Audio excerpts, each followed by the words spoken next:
Hey everybody, it's me, your friendly neighborhood Uncle Pete, and this video is just a little bit different from my other videos.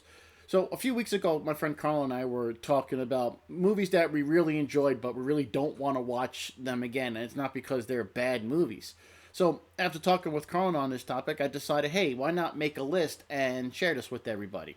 So these movies made me feel a certain way, and I really just don't want to experience that again. And it's for different reasons throughout these movies, whether it's scenes of graphic essay, disturbing images, or just the movie really made me feel haunted. Now, some of the movies on this list will probably be on other people's list on the same topic. However, some of them may surprise you, and let me know in the comments down below how you feel about these movies and what movies would be on your list. And I'll have a little note card in the on the side when I talk about these movies to let you know where you can find them to watch if you choose to do so. Now, these movies are in no specific order, so I'm going to start with number 10, and I'm going to start with a pretty obvious one, I Spit on Your Grave, that came out in 1978. In case you don't know what this movie's about, it's about an aspiring young writer who's on vacation in a secluded cabin. She meets some locals, and they attack her, repeatedly essay her, humiliate her, and eventually leave her for dead. But she doesn't die, but she does systematically hunt down and seek revenge on all four of these men. This movie was a tough watch, and it's definitely not for everyone. The scenes of essay are just horrific, and it's tough to say this is a great movie because of the subject matter, but the performances really are excellent. I think the film is supposed to make you feel uncomfortable. It's supposed to make you angry. You're supposed to root for Jennifer to get her revenge, and her revenge is almost cathartic, for the viewer. I think this movie wanted you to feel certain ways throughout it, and it was very successful in that. Like I said, the scenes of essay are just way too much to watch a second time, and maybe this is just one of those movies you just don't watch over and over again. But I Spit on Your Grave is a great movie that I will never watch again. Number 9, Eden Lake, coming out in 2008. This story is about a couple that, while they're on a romantic getaway for the weekend, they're confronted by a gang of youth, and the romantic weekend turns into a living nightmare. Hell of a cast in this movie. It has Michael Fassbender and Kelly Riley, and she's been killing it in Yellowstone. That's MJ's favorite show right now. I didn't remember this movie when it came out, and when I watched it, I went in blind. I had no idea what to expect, and watching the terror that this couple goes through really just stuck with me. When I watch a movie, I like to put myself in the position of the protagonist, and I think how I would react. What this couple goes through is one gut punch after another. It's almost too much to bear. I felt sick at the ending of this movie, and it's because of not what you see, it's because of what you don't see at the very end of this movie. The performances were so good, it really haunted me. Gore really doesn't bother me at all, but this movie is just terrifying, and it doesn't have demons or ghosts or monsters in it or like unkillable villains. The villains are kids in this movie, and that can elicit so much rage with the viewer because they just keep getting away with this stuff. The way they act, they have zero fear of any type of repercussions, and what happens in this movie could happen in real life, and that's going to be a theme with some of the other movies, that I have on this list. So without spoilers, it's a movie where you keep wanting a happy ending, and you keep hoping and hoping, but Eden Lake is a great movie that I will never watch again. Number 8, the Poughkeepsie Tapes, coming out in 2007. It's about murder investigators. They uncover hundreds of tapes showing decades of a serial killer's work, and these tapes were found in an abandoned house in Poughkeepsie, New York. I heard about this movie saying it was really disturbing, but I couldn't find it streaming anywhere, and there was so much hype around it being disturbing. I bought it on DVD, and back in 2021, my son and I, we sat down and watched it.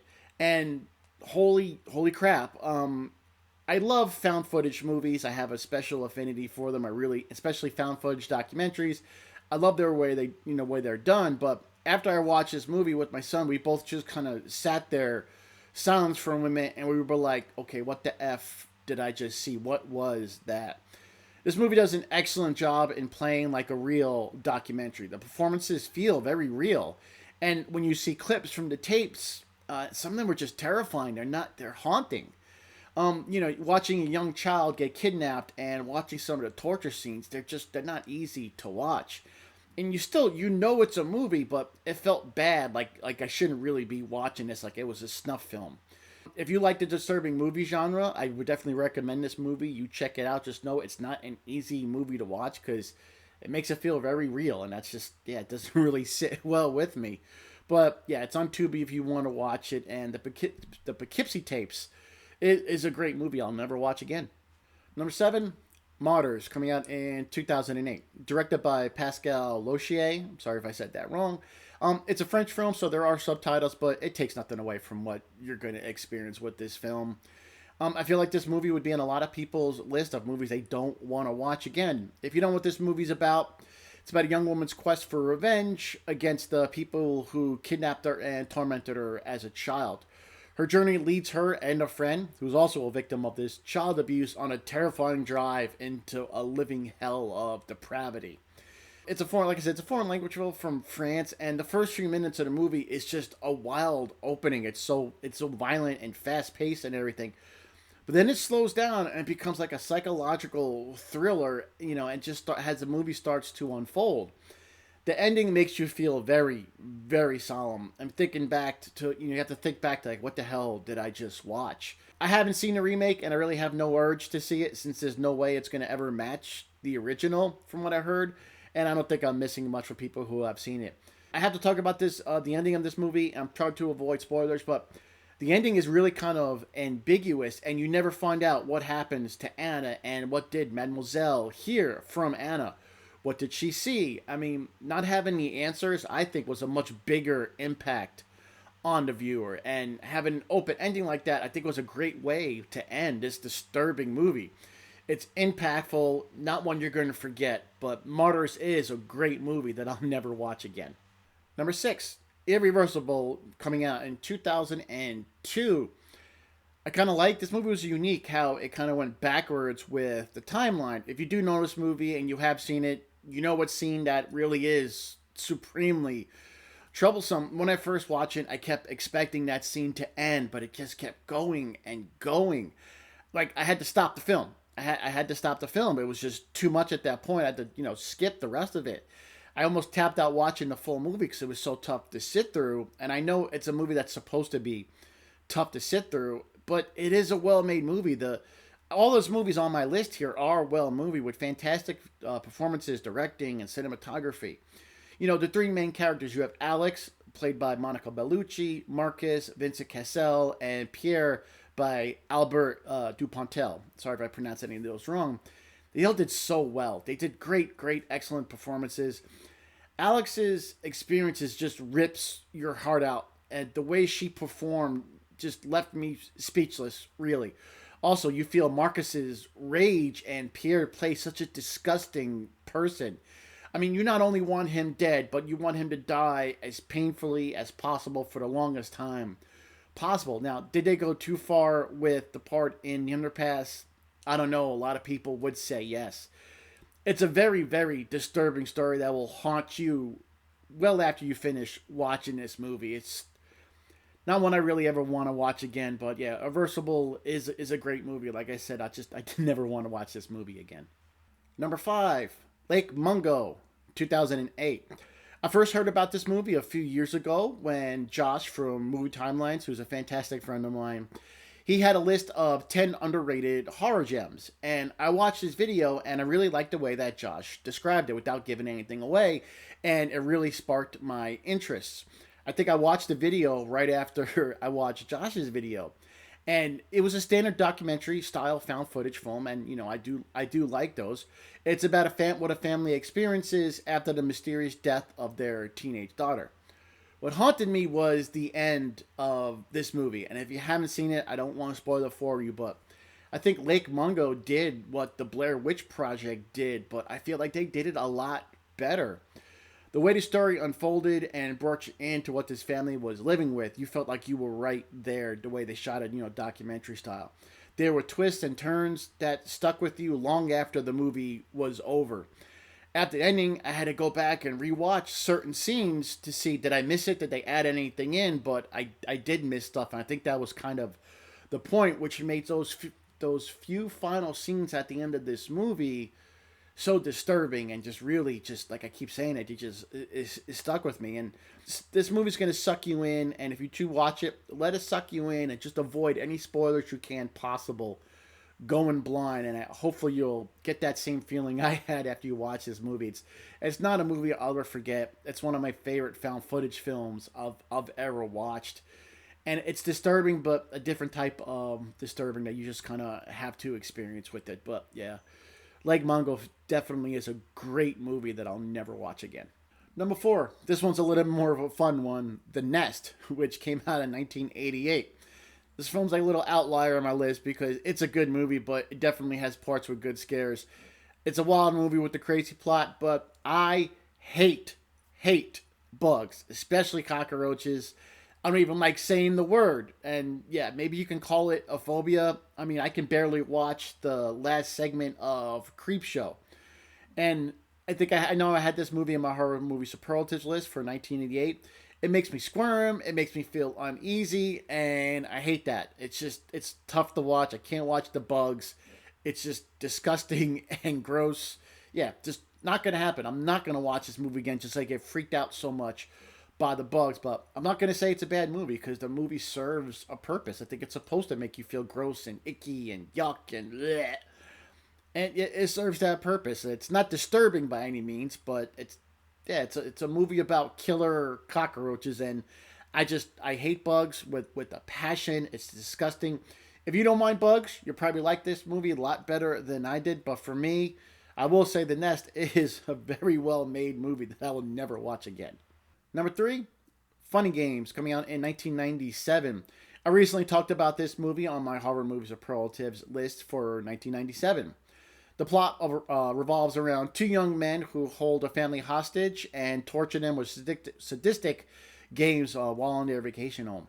I saw this movie years before I ever watched Eden Lake, which I had earlier on this list.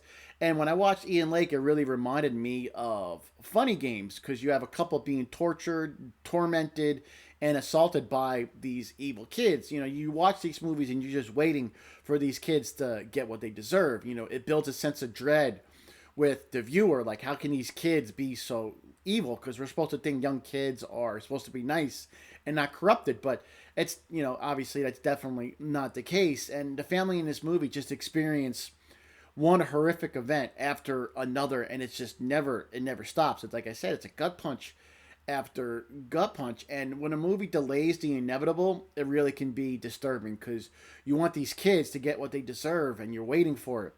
And it does happen to one kid, but what happens after is just doesn't make any sense to the plot. It's like, really, is this just a nightmare because of what they do after what happens to that kid who's doing the torturing?